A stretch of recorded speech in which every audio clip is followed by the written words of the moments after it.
Souleymane Gbagbo Koné, militant panafricaniste, est arrivé à Ouagadougou la nuit dernière et il est accueilli à travers un accueil triomphal qui lui a été réservé par les populations sorties nombreuses à l'appel des associations de veille citoyenne.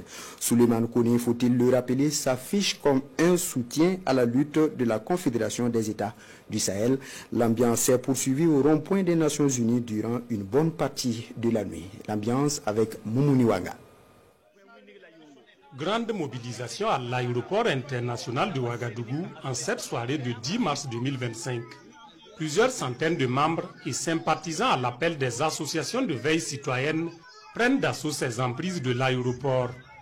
Ils sont là pour souhaiter la bienvenue à un des leurs, un panafricaniste, Souleymane Koné, plus connu sous le pseudonyme Souleymane Gbagbo Koné, extradé par la France vers l'Afrique. Et c'est Ouagadougou qui est la terre d'accueil. Le cap est mis sur le rond-point des Nations Unies, rebaptisé rond-point Capitaine Ibrahim Traoré par la veille citoyenne. Ce message que le peuple africain envoie à l'impérialiste. Il te l'a yama tourne la face. Bon. Voilà.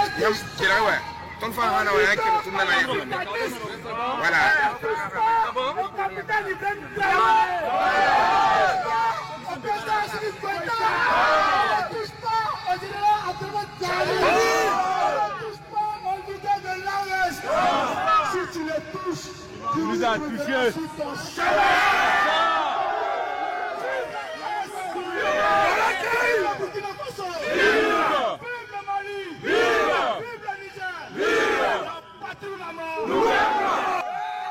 Pendant une bonne partie de la nuit en ces lieux, l'on scande des slogans en soutien à la Confédération des États du Sahel et ses leaders, les présidents Goïta, Traoré et Tiani. De nationalité ivoirienne, Souleymane Gbagbo Koné est activiste, membre du Parti des peuples africains Côte d'Ivoire. C'est un fervent militant de la lutte contre l'impérialisme.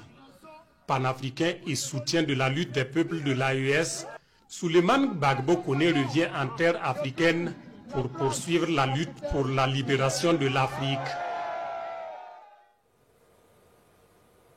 Toutes nos excuses pour la qualité de ces images.